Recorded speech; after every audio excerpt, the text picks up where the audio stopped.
Hi students, I am Dr. Rohan Vasanth, Assistant Professor, Department of Periodontology, Vinayaga Mission Sankaracharya Dental College, and today we are going to see about the topic called as mechanical plaque control. So moving on to the part such as, so what is initially plaque? Plaque is nothing but a planktonic bacteria which matures to form a severe or more calcified structures called as plaque, which can be present supragingival and subgingival.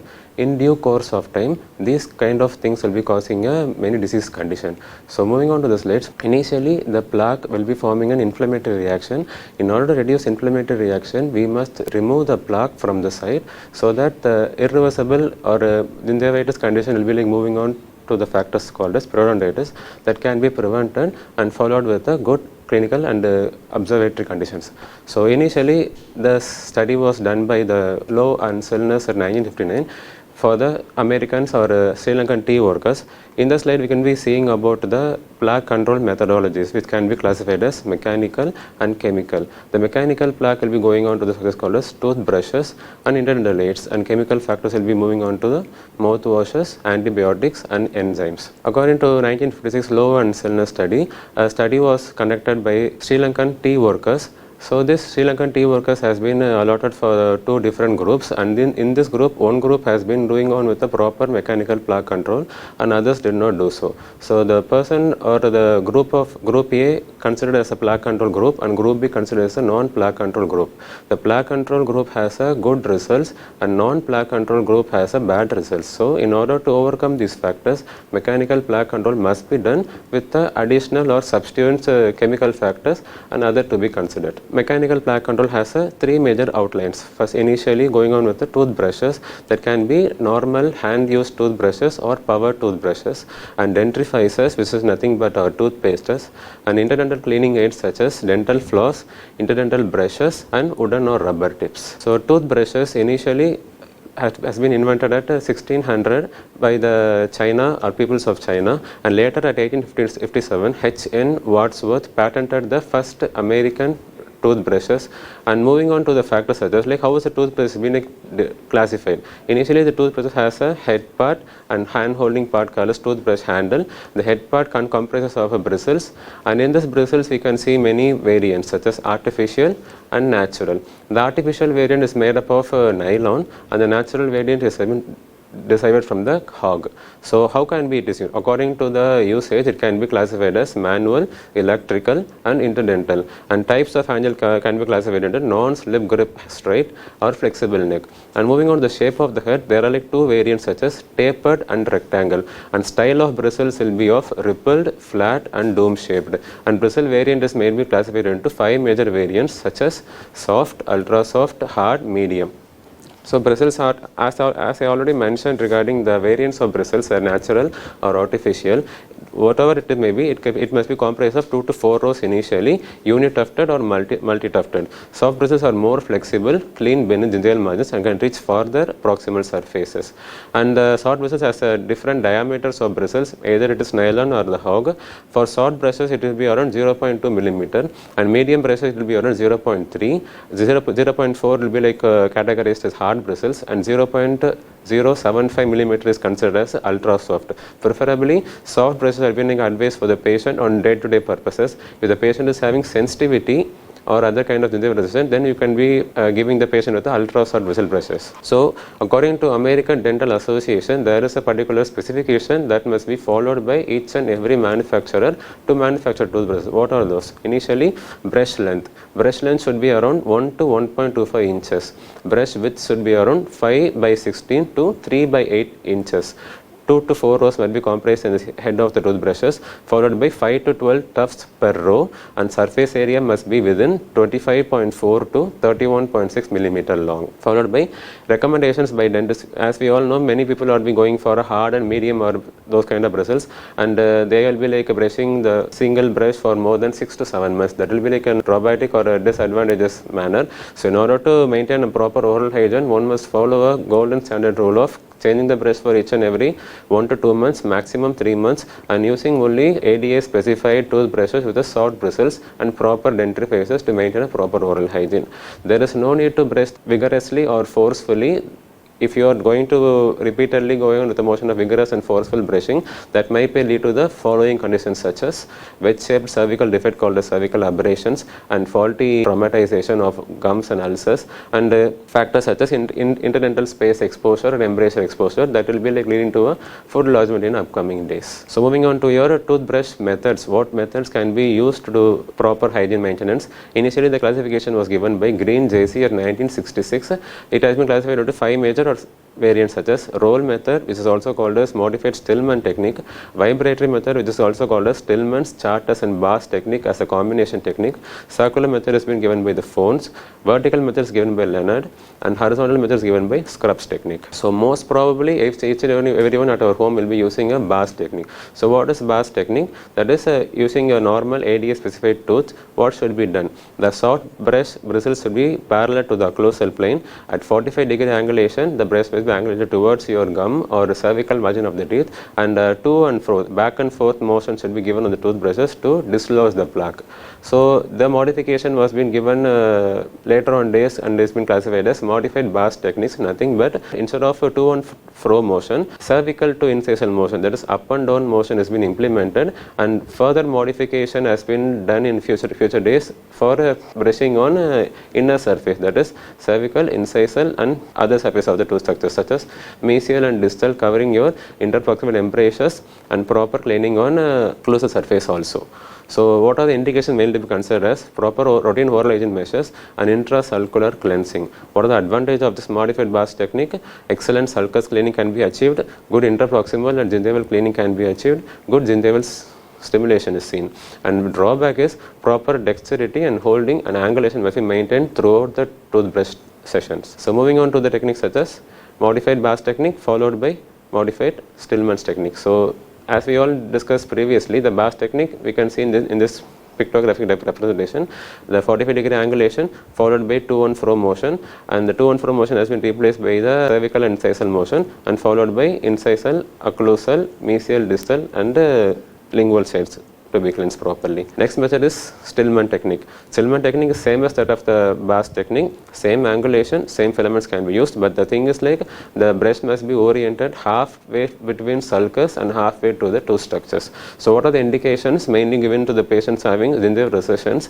Clean or large embrasures, remove plaque from the cervical region, which is a mandatory structure to be done. So next we will be going for the Charters technique. This is nothing by the, instead of placing the brush on the cervical or incisal or gingival region, you must initially press the brush or force the brush into the sulcus area so that a proper intrasulcular brushing can be done on the side and back and forth motion must be given. This technique is indicated mainly for the patients having open interdental spaces, missing papilla and exposing root surfacer, and patient who has undergone recent surgical events. Till now we have been seeing regarding the manual hand brushes. Now we are moving on to the combination, that is using a manual hand involving such as powered or motor skills. Such as patient is like a lacking of motor skills, if a patient is having many kind of mental instability, if a patient is children, if a patient is a caregiver or a special needs patient, those kind of patient can be opting out from the normal manual brushes and can be opting towards the electronic brushes. So what is electronic brushes? Same hand holding brush, but the brush will be maintaining the circular, elliptical or back and forth motion on the basis of motor that has been inbuilt inside the brush. So mimics the same back and forth motion, but variations involving reciprocal back and back motion, circular and elliptical motions, combination of the both. Ultimately the plaque must be removed from the tooth structure, whatever the means you are using, but instead of a normal brush, if a patient is having a special need or a care must be taken for the, instead of your manual dexterity cannot be achieved, this brush can be advised for the patient. So followed by major advancement is called as sonic brushes. Each and every will be like having known about the ultrasonic scalers in our department, but ultrasonic brush is a recent advancement, nothing but high frequency involving 1.6 millihertz of frequency and a brush can be achieved.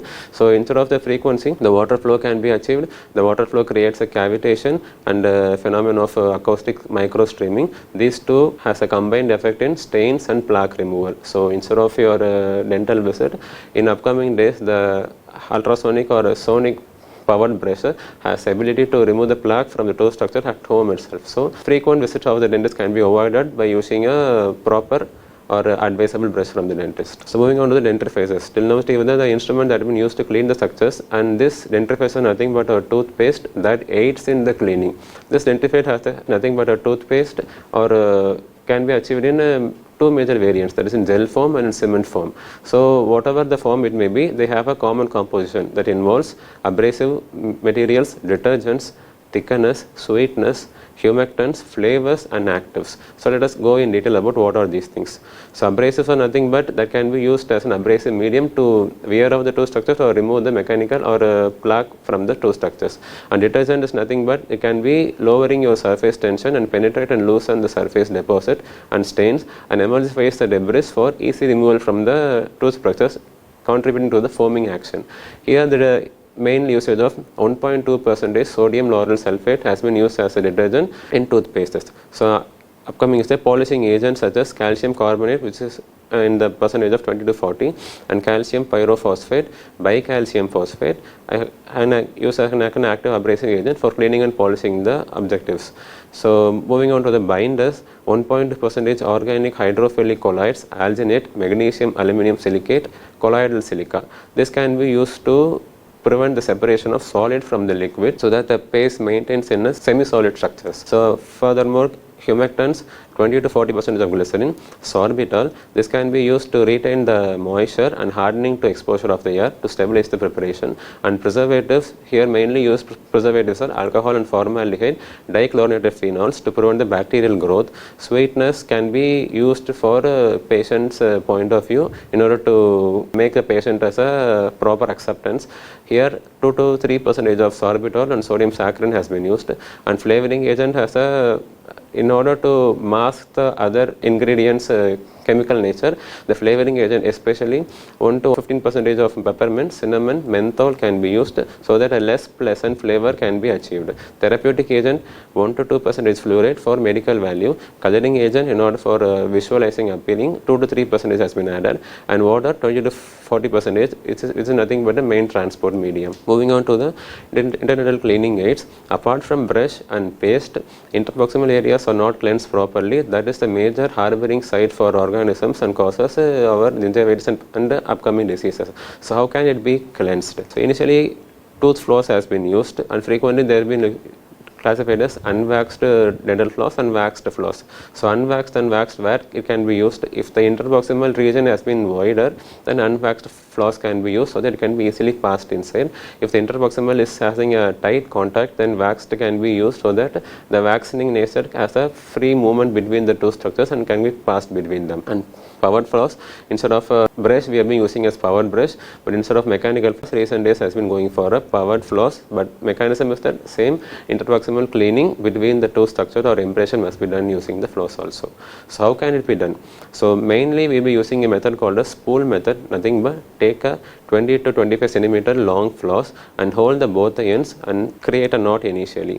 So the knot can be passed between the two structures, and maintaining a proper friction pass between the interproximal surface of either two structures, either mesial or distal surface, and going on with the to and fro motion and up and down motion, so that the shape gently pull down to a deepest part of sulcus and slide up and down, so that a proper interproximal cleaning can be done and harboring can be removed properly and maintaining the area bacteria free. So moving on to the structure of dental flosses, there are two major variants, that is Y-shaped floss picks and F-shaped floss picks.